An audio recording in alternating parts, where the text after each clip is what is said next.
Palavra da Verdade, com Hernandes Dias Lopes. Irmãos amados, nós vamos abrir a Palavra de Deus para a nossa instrução em Atos dos Apóstolos, capítulo 2. Atos dos Apóstolos, capítulo 2.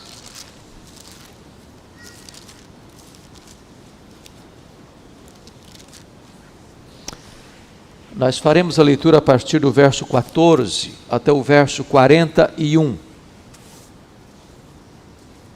O discurso de Pedro. Então se levantou Pedro com os 11 e, erguendo a voz, advertiu-os nestes termos: varões judeus e todos os habitantes de Jerusalém, tomai conhecimento disto e atentai nas minhas palavras. Estes homens não estão embriagados, como vindes pensando, sendo esta a 3ª hora do dia. Mas o que ocorre é o que foi dito por intermédio do profeta Joel. E acontecerá nos últimos dias, diz o Senhor, que derramarei do meu espírito sobre toda a carne. Vossos filhos e vossas filhas profetizarão, vossos jovens terão visões, e sonharão vossos velhos. Até sobre os meus servos e sobre as minhas servas derramarei do meu espírito naqueles dias, e profetizarão. Mostrarei prodígios em cima no céu e sinais embaixo na terra, sangue, fogo e vapor de fumaça. O sol se converterá em trevas e a lua em sangue, antes que venha o grande e glorioso dia do Senhor. E acontecerá que todo aquele que invocar o nome do Senhor será salvo. Varões israelitas, atendei a estas palavras. Jesus, o Nazareno, varão aprovado por Deus diante de vós com milagres, prodígios e sinais, os quais o próprio Deus realizou por intermédio dele entre vós, como vós mesmos sabeis, sendo este entregue pelo determinado desígnio e presciência de Deus, vós o matastes, crucificando-o por mãos de iníquos, ao qual, porém, Deus ressuscitou, rompendo os grilhões da morte, porquanto não era possível fosse ele retido por ela. Porque a respeito dele, diz Davi, diante de mim via sempre o Senhor, porque está à minha direita para que eu não seja abalado.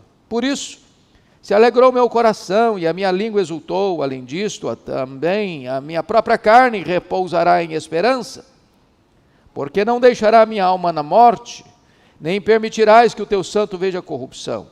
Fizeste-me conhecer os caminhos da vida, encher-me-ás de alegria na tua presença.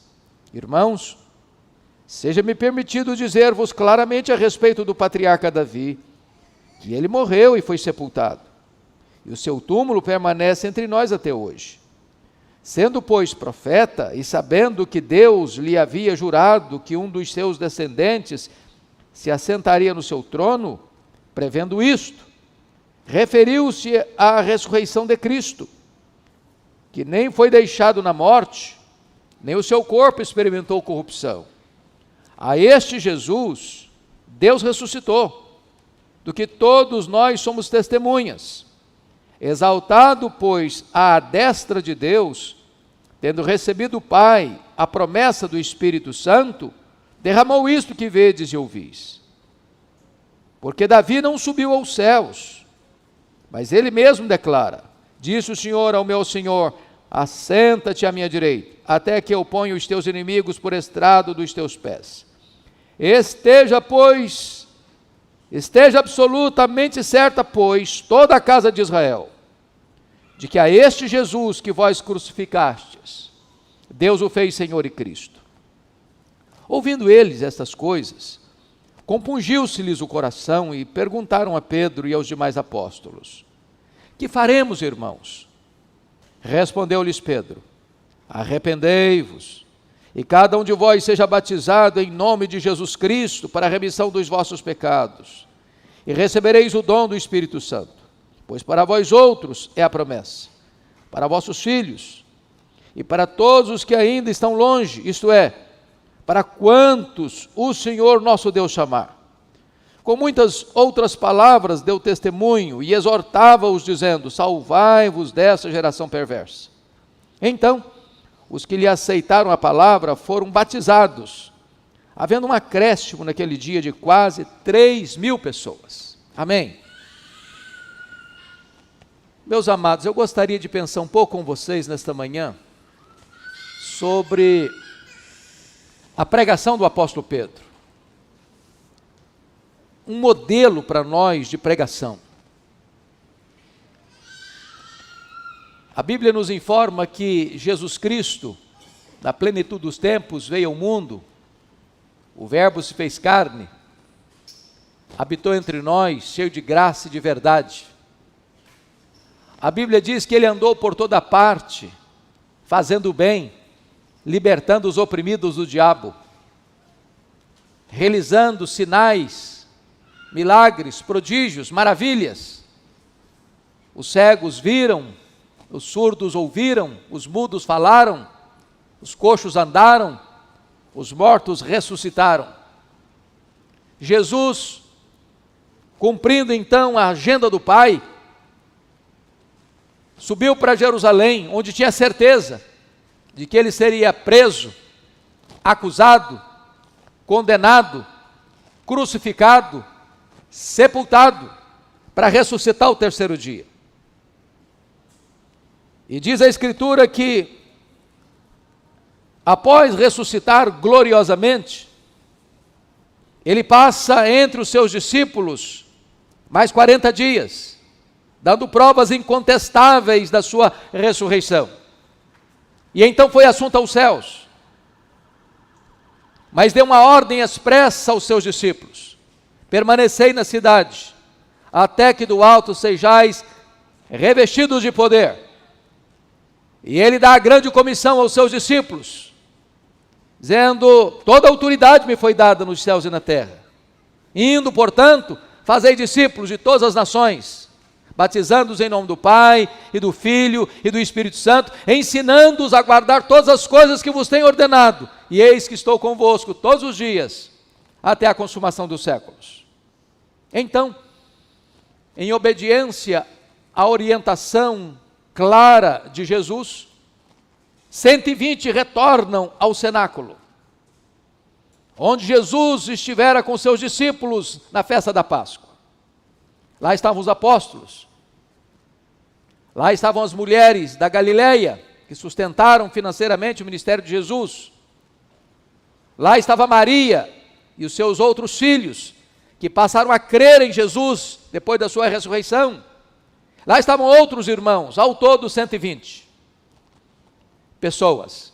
E diz a Bíblia que eles todos perseveraram unânimes em oração, aguardando o cumprimento da promessa do Pai, quando seriam revestidos com o poder do Espírito Santo, para serem testemunhas em toda Jerusalém, Judeia, Samaria, até os confins da terra.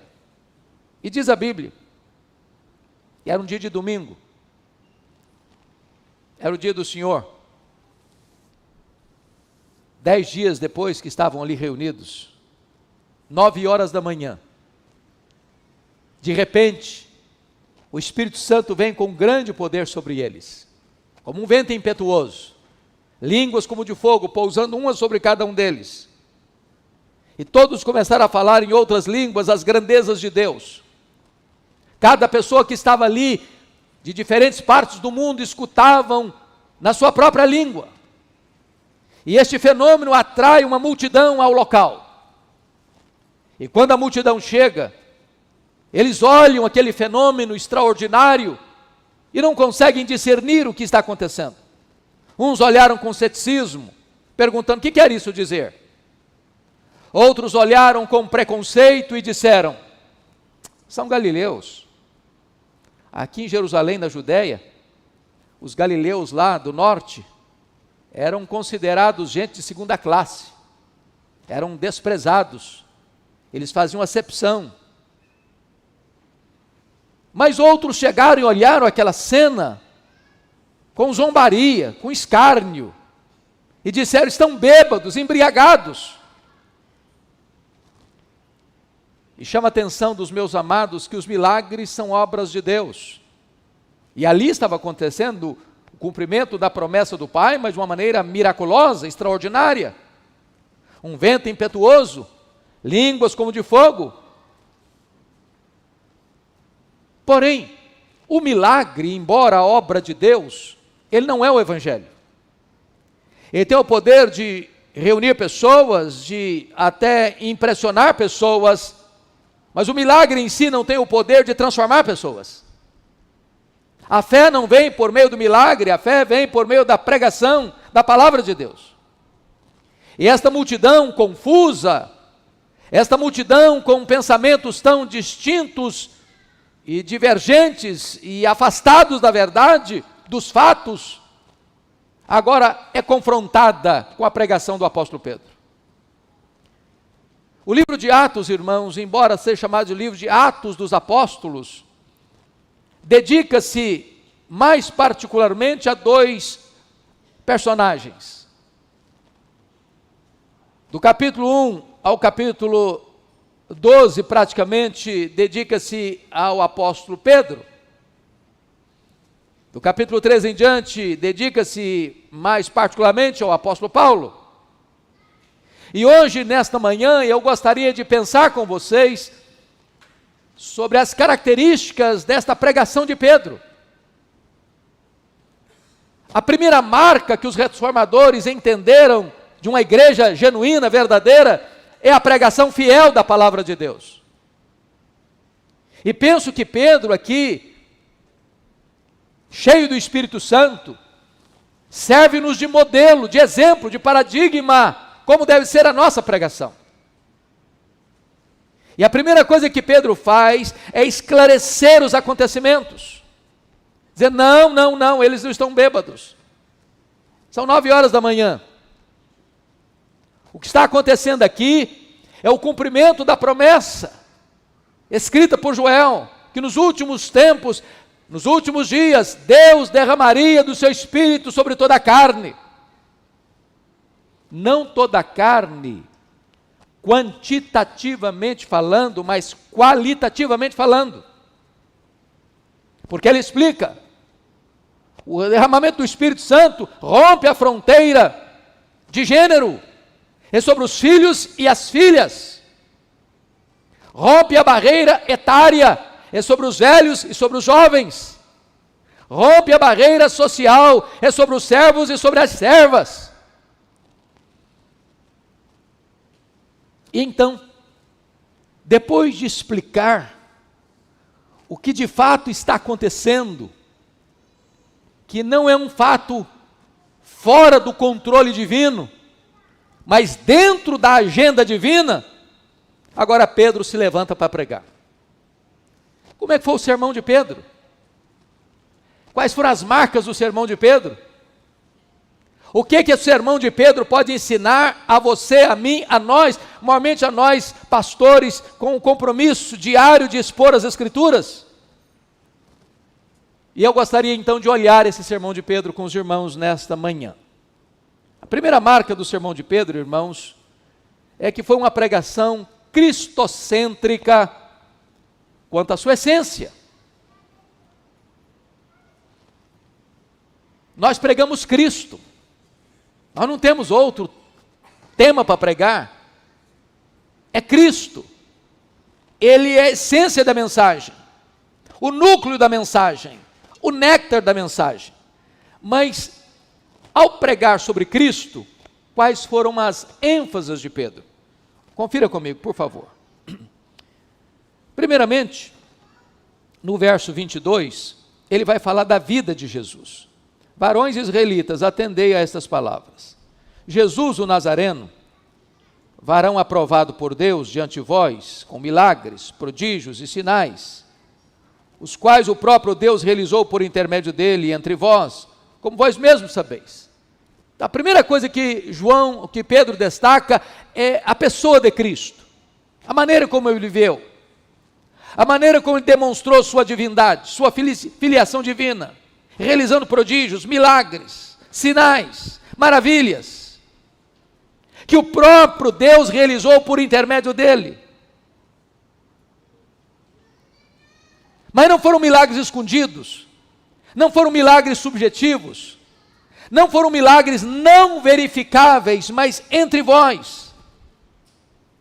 Como todos vós sabeis, a obra de Deus acontece de forma notória, pública, irrefutável.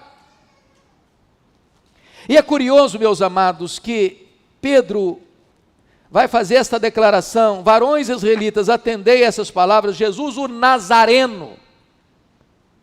É Mateus que nos informa que quando José e Maria, junto com o menino, retornam do Egito por orientação divina, e descobrem que o filho de Herodes o Grande está governando a Judéia, do mesmo estofo moral do pai, por divina advertência, eles não ficam na Judéia, mas vão morar lá em Nazaré, para que se cumprissem as escrituras, ou o que disseram os profetas, ele será chamado Nazareno. Mas curiosamente, a palavra Nazareno não aparece nenhuma vez no Velho Testamento. Aí você pergunta, mas como assim cumprir o que os profetas disseram, Nazareno, se a palavra Nazareno não aparece no Velho Testamento? É que a palavra Nazareno, ela procede de uma palavra Nezer, que é o broto. Surgirá um broto. E essa é a ideia de Jesus como Messias, da sua exaltação, de que ele surgirá, e de que ele será grande, poderoso, invencível. Mas também, ao mesmo tempo que a palavra Nazareno descreve a exaltação de Jesus, Nazaré era uma cidadezinha mal falada, desprezada, a ponto das pessoas olharem para Nazaré com preconceito e perguntarem, mas de Nazaré pode sair alguma coisa boa? Então, quando a Bíblia diz Jesus o Nazareno, quer descrever duas coisas: a exaltação dele e a humilhação dele. Então, a primeira coisa que Pedro vai fazer no seu sermão é mostrar como é que foi a vida de Jesus. Mas o segundo ponto que Pedro destaca no seu sermão é a morte de Cristo. Olha o verso 23. Sendo este entregue pelo determinado desígnio e presciência de Deus, vós o matastes, crucificando-o por mãos de iníquos. Oh, irmãos, está aqui duas verdades sublimes, que talvez se nós gastássemos a vida inteira para pensar e meditar no que está aqui, nós não esgotaríamos. A morte de Cristo não foi um acidente. Não. Jesus não morreu porque Judas o traiu, porque Pedro negou, porque o Sinédrio jeitosamente contratou testemunhas falsas para acusá-lo, porque Pilatos covardemente, contra a sua consciência, o sentencia à morte e cruz. Ele não foi para a cruz porque os soldados cruelmente o pregaram no madeiro, não. A morte de Cristo foi uma agenda estabelecida na eternidade. Está escrito aqui, sendo este entregue pelo determinado desígnio de Deus. O Cordeiro foi morto desde a fundação do mundo. A cruz estava incrustada no coração de Deus desde a eternidade. Mas ao mesmo tempo, Pedro vai dizer que a morte de Cristo teve sim uma responsabilidade humana, porque ele denuncia, no versículo 23, vós o matastes, crucificando-o por mãos de iníquos. Pedro não inocenta e não isenta de culpa os judeus que pregaram Jesus naquela cruz, se unindo aos gentios, naquele ato de maior injustiça da história da humanidade. Então Pedro fala da vida de Cristo. Pedro fala da morte de Cristo. Mas em terceiro lugar, Pedro vai enfatizar agora, confiram comigo o verso 24, a ressurreição de Cristo, ao qual, porém, Deus ressuscitou, rompendo os grilhões da morte, porque não era possível fosse ele retido por ela. Se a morte de Cristo não foi um acidente, a ressurreição de Cristo não foi uma surpresa? Do mesmo jeito que Jesus profetizou várias vezes para os seus discípulos, que ele subiria para Jerusalém, para ser entregue nas mãos dos sacerdotes e escribas, para ser crucificado, também ele profetizou que ele ressurgiria ao terceiro dia. E Pedro vai gastar um tempo, até o versículo 32, para mostrar que a profecia da ressurreição de Cristo, ela estava ancorada nas Escrituras. Porque quando Davi falou de que o seu corpo não experimentaria, que o corpo não experimentaria corrupção, que a morte não o deteria, ele não está falando dele. E Pedro disse, vocês sabem disso, o túmulo de Davi está aqui, todo mundo sabe. E quando Pedro disse isso, Davi já tinha morrido há 1000 anos, estava lá o túmulo dele. Então Pedro está dizendo o seguinte, Davi não está falando dele, Davi está entendendo que um descendente dele herdaria um trono que duraria para sempre, e Davi está falando, portanto, do seu filho no sentido profético, de que Jesus seria chamado filho de Davi. Então Pedro está aqui trazendo as Escrituras para provar uma verdade gloriosa, que Jesus ressuscitou, a morte não pôde detê-lo, ele entrou nas entranhas da morte, arrancou o aguilhão da morte, matou a morte e ressurgiu, inaugurando a imortalidade. Mas agora Pedro vai falar de outra verdade sobre Jesus, a exaltação de Jesus. Confiram comigo aí, versos 33 a 35. Exaltado, pois, à destra de Deus, tendo recebido o Pai a promessa do Espírito Santo, derramou isto que vedes e ouvis. Agora ele está dizendo outra coisa. Esse Jesus que ressuscitou, foi exaltado, ascendeu aos céus. Na linguagem de Hebreus capítulo 1, ele foi saudado apoteótica e arrebatadoramente pelos anjos. E ele assentou-se à direita de Deus Pai. E coube-lhe a autoridade de derramar o Espírito Santo sobre a igreja. E Pedro está dizendo o seguinte, o que vocês estão vendo aqui, este derramamento do Espírito, é promessa de Deus também, dada ao seu Filho, que tendo ele sido exaltado, e Paulo diz que ele foi exaltado sobremaneira, não tendo como exaltá-lo mais, em grau absoluto, superlativo, ele então derrama o Espírito Santo, para ficar para sempre com a igreja. E Pedro conclui a sua fala sobre Jesus, falando, portanto, sobre a vida, sobre a morte, sobre a ressurreição, sobre a exaltação, e ele conclui no verso 36. Esteja, pois, absolutamente certa, toda a casa de Israel, de que esse Jesus que vós crucificastes, Deus o fez Senhor e Cristo. Agora Pedro fala do senhorio de Cristo. Não é César, não é Pilatos, não são os membros do Sinédrio, não é nem mesmo o diabo, nem mesmo os grandes deste mundo. O Senhor é Jesus. Ele é o Rei dos reis, Ele é o Senhor dos senhores, Ele está no trono, Ele tem toda a autoridade, todo o poder nos céus e na terra, Ele governa as nações, Ele dirige o universo, Ele é o cabeça da igreja, Ele é o intercessor da igreja, Ele está entronizado como Senhor absoluto. Irmãos, esta é a essência do Evangelho, é Jesus. Esta é a essência da pregação. Então a primeira verdade que Pedro traz é que a pregação é o quê? Cristocêntrica em sua essência. Em segundo lugar, a pregação de Pedro foi uma pregação eficaz quanto ao seu propósito. Veja comigo o verso 37. Ouvindo eles estas coisas, compungiu-se-lhes o coração e perguntaram a Pedro e aos demais apóstolos: que faremos, irmãos? Oh, amados irmãos, como eu preciso, como os meus queridos colegas precisam, dessa característica da pregação. Pregação eficaz quanto ao seu propósito, que quando é proclamada, as consciências são picadas, o coração é atingido, as pessoas não escutam esse sermão apáticas, sonolentas, dispersas.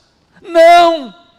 Esta palavra é atingidora, esta palavra é uma flecha no coração, esta palavra incendeia a alma, esta palavra provoca uma convulsão no interior do homem, e o apelo não brota apenas do pregador ao auditório, mas do próprio auditório para o pregador. O que vamos fazer, irmãos, diante dessa mensagem? Como precisamos, desesperadamente, de experimentarmos esta mesma verdade. Mas em terceiro lugar, a pregação de Pedro foi uma pregação clara quanto às suas exigências. Olha comigo o verso 38. Respondeu-lhes Pedro: arrependei-vos e cada um de vós seja batizado em nome de Jesus Cristo, para a remissão dos vossos pecados, e recebereis o dom do Espírito Santo. Notem vocês, irmãos, que arrependimento é a manchete do reino de Deus. Foi a pregação dos profetas, foi a pregação dos apóstolos, foi a pregação dos pais da igreja, foi a pregação dos reformadores, foi a pregação dos puritanos, foi a pregação dos avivalistas, deve ser a pregação da igreja hoje. Arrependei-vos. Parece que esta é uma mensagem tão distante dos púlpitos brasileiros. Hoje a maioria das pregações é libertação. Você precisa ser liberto. Tem um encosto em você. Tem um olhado sobre você. Você precisa ir num guru espiritual para ele libertar você. Meus irmãos, ainda que as pessoas fossem libertas de possessão demoníaca, o problema não estava de todo resolvido. O problema do homem é que ele é culpado diante de Deus. Todos pecaram e destituídos estão da glória de Deus. E a não ser que o homem e a mulher se arrependam, eles não podem ser salvos. Arrependei-vos. E a promessa é remissão de pecados. E a promessa é dom do Espírito Santo. Em outras palavras, meus irmãos, a maneira do homem ser perdoado é quando ele dá evidência de arrependimento. Deixe-lhes dizer isso. O amor de Deus é incondicional, mas o perdão de Deus não. Perdão de Deus requer o quê? Arrependimento. E aos que se arrependem, aos que são recebidos a comunhão da igreja pelo batismo, esses recebem a promessa do perdão, da remissão e também do dom do Espírito Santo. Fica claro, portanto, as exigências. Não é adesão, é conversão. Mas em quarto lugar, irmãos, a pregação de Pedro foi uma pregação específica quanto à promessa. Porque se vocês perceberam, tem uma promessa para o passado e tem uma promessa para o futuro. E a promessa para o passado é remissão de pecados. E a promessa para o futuro é o dom do Espírito Santo. E ele está falando de uma plenitude, de um despertamento, de um avivamento, de um derramar copioso. E notem vocês que esta promessa não ficou limitada àqueles que receberam no dia de Pentecostes. Porque Pedro disse, essa promessa é para vós. Essa promessa é para os vossos filhos. Essa promessa é para aqueles que ainda estão longe. Esta promessa é para quantos o Senhor nosso Deus chamar. Então eu quero dizer a você que a igreja pode e deve ter expectativa de grandes avivamentos espirituais. É promessa de Deus para nós. Mas finalmente, a pregação de Pedro, irmãos, foi uma pregação vitoriosa. Quinto lugar, último lugar, a pregação de Pedro foi uma pregação vitoriosa quanto aos seus resultados. Vejam comigo, por favor, o versículo 41. Então os que lhe aceitaram a palavra foram batizados, havendo um acréscimo naquele dia de quase 3.000 pessoas.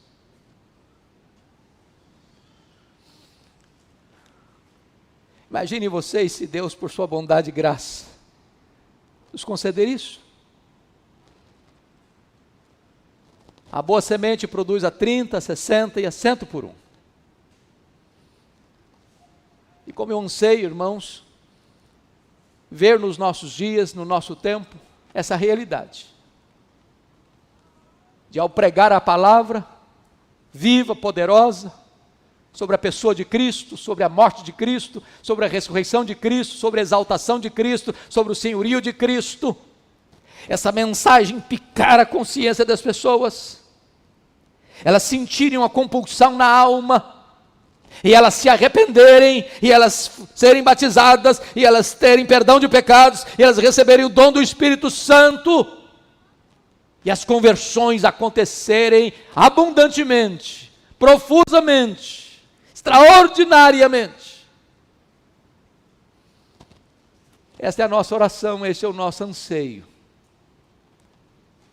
Não de buscar novidades, não de aprender novas técnicas, novos métodos. Deus não unge métodos, Deus unge homens, homens cheios do Espírito Santo. Que esta igreja continue com a sua vocação de pregar a Cristo, apenas Cristo, só Cristo, e que Deus nos ajude a ver os resultados extraordinários desta mensagem gloriosa.